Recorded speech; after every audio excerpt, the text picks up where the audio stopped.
On s'est pris 2 buts, mais on en a mis 5. Et on en parle tout de suite.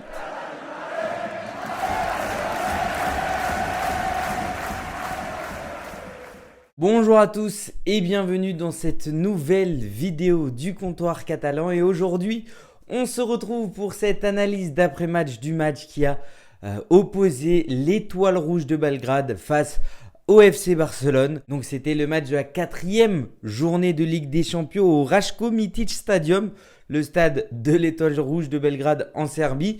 Et le Barça qui remporte ce match sur un score de 5-2 face à l'Étoile Rouge de Belgrade. On va analyser ensemble ce match, mais avant ça évidemment, comme d'habitude, n'oubliez pas les gars de vous abonner à la chaîne Le Comptoir Catalan, d'activer la petite cloche pour être directement au courant d'une sortie de mes vidéos. On a dépassé la barre des 1000 abonnés, je vous en remercie encore.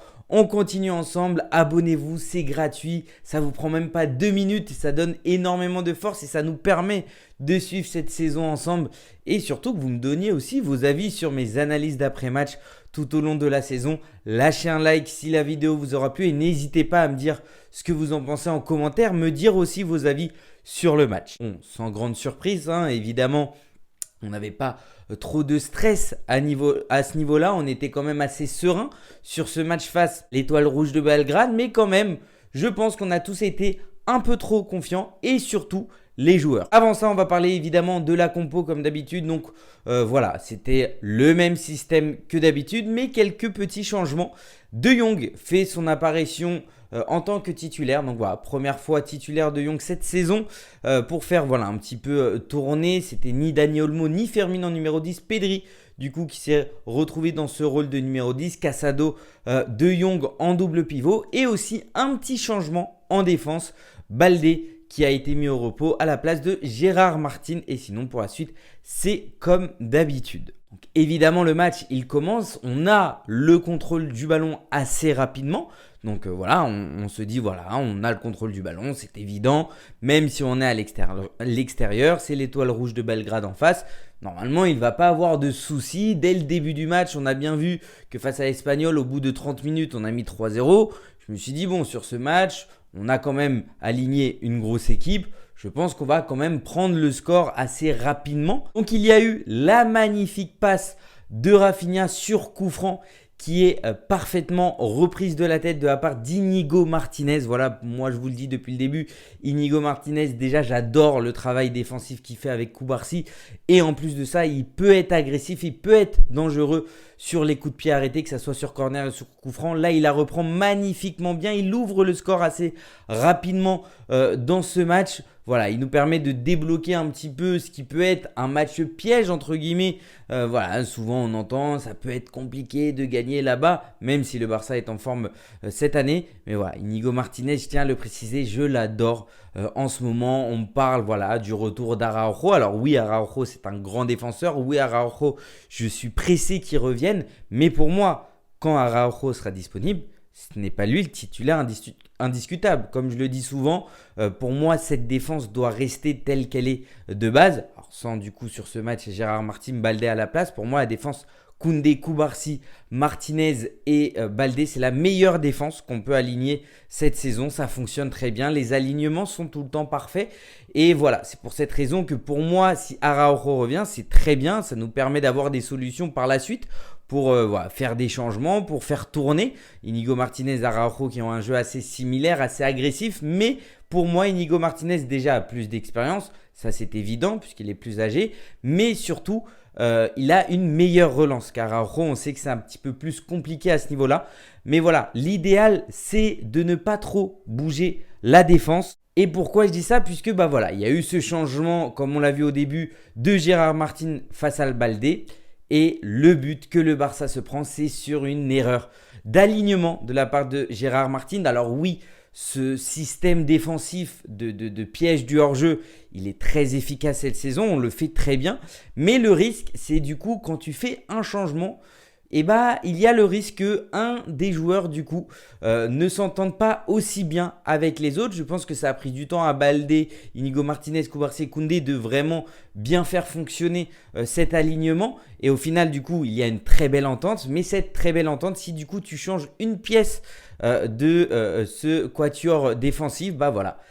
On a bien vu Gérard Martin qui était un petit peu plus reculé, qui couvre l'attaquant de l'Étoile Rouge de Belgrade qui part tout seul face à Iñaki Peña et il applique au-dessus de lui. Iñaki Peña, assez compliqué de l'arrêter à ce niveau-là. Mais voilà, mauvais alignement Gérard Martin, c'est le seul risque qu'il y a avec ce piège du hors-jeu quand tu changes. Alors non, il y a d'autres risques évidemment, ça reste un système pour défendre assez compliqué, mais du coup quand tu changes un joueur, voilà ce qui peut arriver. On se prend du coup un but. Je trouve que ce but c'était un vrai avertissement. On a vraiment l'impression que le Barça n'était pas non plus à fond totalement, qu'ils ont peut-être trop sous-estimé l'équipe adverse.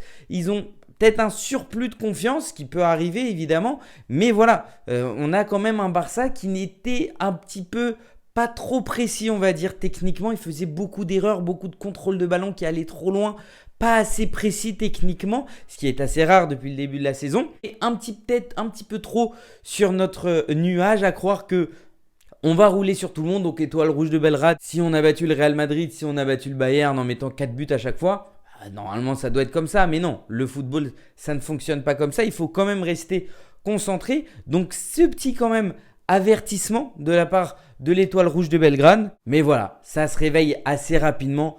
Le but de Robert Lewandowski, voilà, sur cette magnifique frappe de Rafinha qui touche le poteau, et Lewandowski, c'est un numéro 9 exceptionnel qui suit rapidement la frappe de Rafinha et qui la met dans les buts. Donc 2-1 avant la fin de la première mi-temps, ce qui nous rassure quand même sur cette première mi-temps, du coup qu'on avait vu un Barça non plus pas totalement supérieur et pas totalement concentré. Ce qui a changé directement sur la deuxième mi-temps, je pense que Flick a dû les réveiller un petit peu dans le vestiaire pendant la pause. Voilà, c'était un Barça qu'on voit depuis le début de la saison, plus concentré, qui est plus juste techniquement, qui récupère les ballons assez haut. Frenkie de Jong sur ce match, pour moi Frenkie de Jong, j'ai un petit problème avec lui par rapport au fait que quand il y a Pedri et Casado, je trouve que Pedri amène plus de balles vers l'attaque. Je pense que de Jong, ça sera plus un joueur qu'on va utiliser lorsqu'on aura besoin de garder le ballon, c'est-à-dire quand on va dominer des matchs, quand on va mener au score. Mais je ne pense pas que c'est un joueur qui est vraiment efficace lorsqu'on soit on est mené ou on doit marquer un but. De Jong, c'est vraiment le joueur qui, balle au pied, voilà, il est extraordinaire, mais je ne trouve pas qu'il fait des passes qui cassent les lignes défensives et qui peuvent nous amener un but, ce qui est le cas par contre de Pedri et même de Casado. Donc voilà, c'est la seule petite chose que j'ai du mal un petit peu avec De Jong, mais à voir peut-être dans les prochains matchs s'il me fait mentir et il me prouve l'inverse. Mais voilà, je trouve que c'est plus le joueur qui va contrôler le ballon, garder la balle, temporiser un petit peu, donc ce qui est aussi nécessaire, mais du coup pas directement en tant que titulaire. Le Barça plus concentré qui continue sur les bases depuis le début de la saison. Magnifique centre de la part de Koundé, repris par Robert Lewandowski. Lewandowski doublé, encore un doublé, c'est juste exceptionnel le niveau de Lewandowski cette année. Il est à 5 buts en Ligue des Champions sur du coup 4 matchs, 5 buts comme Rafinha qui dans la foulée marque aussi rapidement son 5e but en Ligue des Champions. Ils font partie des meilleurs buteurs avec Gyökeres et Harry Kane.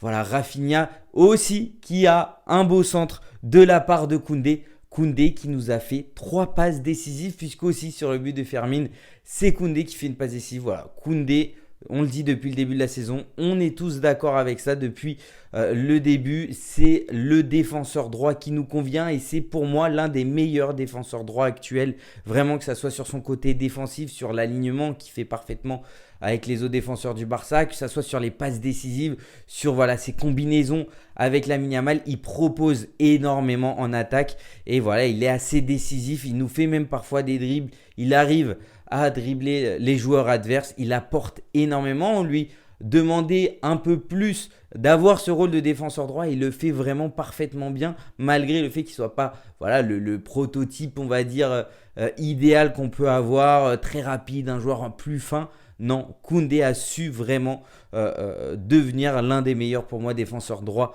en ce moment. Flick a pu se permettre à la 60e minute, donc assez tôt, de faire des rotations, de faire sortir De Jong, de faire sortir Pedri évidemment, faire entrer Dani Olmo, faire entrer Fermin. Voilà, on a pu faire tous ces changements-là, refaire reposer Rafinha, Lewandowski aussi un petit peu plus tard dans le match.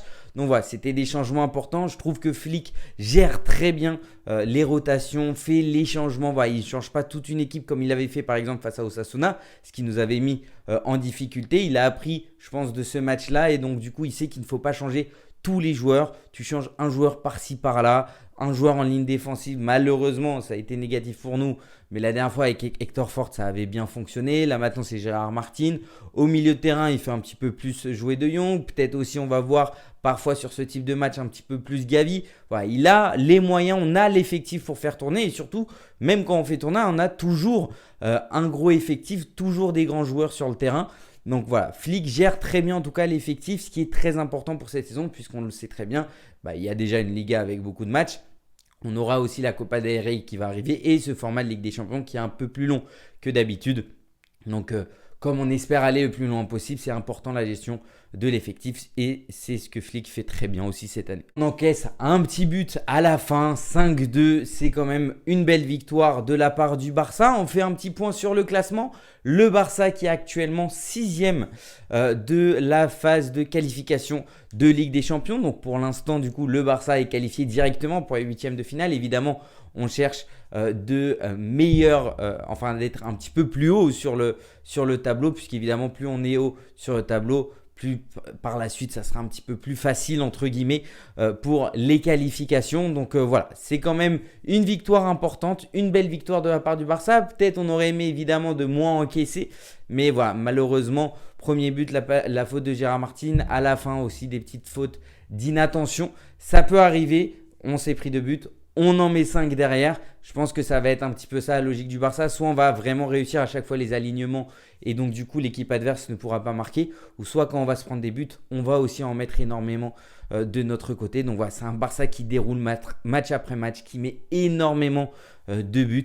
Ça fait plaisir franchement quand on voit ces dernières saisons où on pouvait nous reprocher de gagner que par 1-2-0. Là c'est pratiquement tous les matchs, tu as 3-4 buts minimum. Donc c'est voilà, un grand Barça.